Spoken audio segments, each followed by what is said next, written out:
अब आपको बताते हैं आज के बाजार का हाल। तो देखिए, शानदार तेजी के साथ बाजार बंद हुए हैं। निफ्टी करीब 395 अंक चढ़कर 25,062 के लेवल पर क्लोज हुआ। तो सेंसेक्स में भी 1200 अंकों की तेजी देखने के लिए मिली। 82,530 के लेवल पर यह कामकाज करके क्लोज हुआ है।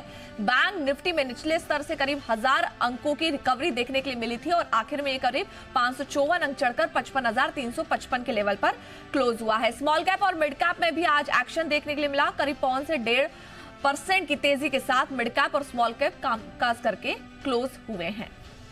तो बाजार में शानदार तेजी के पीछे के क्या कारण थे, समझ लेते हैं जी बिजनेस के मैनेजिंग एडिटर अनिल सिंघवी से।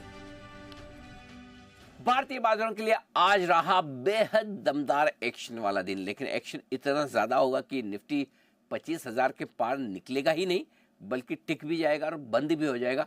ये आज सुबह किसी ने सोचा नहीं था। क्यों? क्योंकि कल के सेशन में जो छोटे से दायरे में बाजार ने ट्रेड किया उसमें एफआईज और लोकल फंड्स दोनों की खरीदारी के आंकड़े तो आए, लेकिन बिल्कुल छोटे से नहीं के बराबर, 500-700 करोड़ के। तो देखा कि थोड़ा वेट एंड वॉच वाले मूड में है एफआईज। अच्छा, ग्लोबल मार्केट्स भी देखिए तो कोई खास एक्शन हुआ नहीं। 2 दिन से डाउ कमजोर था, 6 दिन से नैस्डैक मजबूत, तो मिले जुले संकेत। और वैसे भी आजकल हम अमेरिका के बाजारों को ज़्यादा देख नहीं रहे। सो शुरुआत हुई, होनी भी थी, फिर थोड़े से मजबूत होने की कोशिश जरूर की, लेकिन वही प्रेशर आ गया। प्रेशर आते आते कल का लो तोड़ा निफ्टी ने, 24,500 के आसपास आया, जो कि बड़ा स्ट्रॉन्ग सपोर्ट था, एग्जैक्टली वहाँ पहुँचे। बैंक निफ्टी ने भी कल का लो तोड़ा, थोड़ा और नीचे आए और 54,450 के आसपास पहुँचे। उसके बाद काफ़ी देर तक लोअर लेवल के आसपास वक्त बिताते रहे।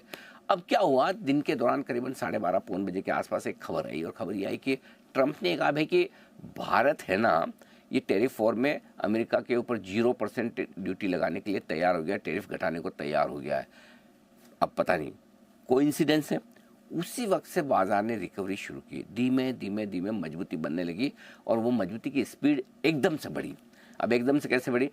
24,500 के आसपास निफ्टी 500, 600 पार किया, 700 पार किया, रुका ही नहीं। 800, 900, 25,000, मतलब इतनी स्पीड से भागा कि पूछे मत। यानी कि दोनों ही एक साथ हुआ, फ्रेश खरीदारी, शॉर्ट कवरिंग। चूंकि आज वीकली एक्सपायरी का दिन था और आखिरी 1.5-2 घंटे में आप जाएं उससे पहले शॉर्ट कवरिंग हो ही जाती है।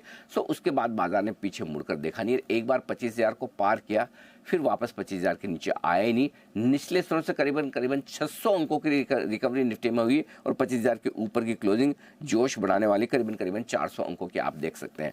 अब आइए बैंक निफ्टी कंपेरेटिवली ज़्यादा कमज़ोर था और बैंक निफ्टी ने भी कल के लॉस को थोड़ा सा तोड़ा, 54,450 के आसपास आया। पूरे 1000 पॉइंट बैंक निफ्टी बढ़ा, स्क्रीन पर पूरे 1000 पॉइंट। और फाइनली बैंक निफ्टी में भी 550 अंकों की मजबूती के साथ दिन की ऊंचाई के करीब 55,350 के आसपास क्लोजिंग होती हुई दिखी।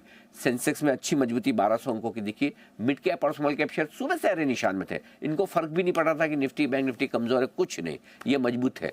अब हुआ ये कि सेकंड हाफ में बड़ा इंटरेस्टिंग काम हुआ। जब निफ्टी बैंक निफ्टी तेजी से भागे तो mid cap small cap share वहीं ठंडे थे, कुछ नहीं कर रहे थे। बोले चलो आज दिग्गज शेयरों का टाइम है, इनको चलने दीजिए।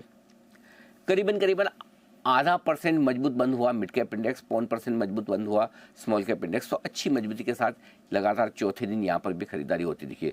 सो कह सकते हैं कि आज का दिन बेहद जबरदस्त, जहाँ एक और बड़ा ब्रेकआउट मिला निफ्टी को 25,000 के ऊपर। बैंक निफ्टी अपने ब्रेकआउट के लेवल के बेहद करीब पहुंच रहा है। मिड कैप स्मॉल कैप शेयरों की तेजी बरकरार है और 1-2 दिनों के बड़े उतार चढ़ाव और कंसोलिडेशन के बाद बाजार ने अपना डायरेक्शन तय कर दिया। भाई सारे इकोनॉमिक मोर्चे पर खबरें अच्छी है, सब कुछ ठीक है। सिर्फ युद्ध का डर था, वो भी अब कम हो गया। टेरिफ वॉर का डर था, वो भी अब कम हो गया। अब क्या चाहिए जिसकी वजह से बाजार और गिरे या न बढ़े, ये समझ में आते ही एफआईज ने भी फिर से खरीदारी शुरू की। उम्मीद करते हैं आज के सेशन के खरीदारी के आंकड़े मजबूत आते दिखेंगे, यानी कि एक बहुत ही बेहतरीन मजबूत ट्रेडिंग सेशन, जहां 17 अक्टूबर के बाद आज जाकर निफ्टी ने फिर से 25,000 के दर्शन आपको करवाए।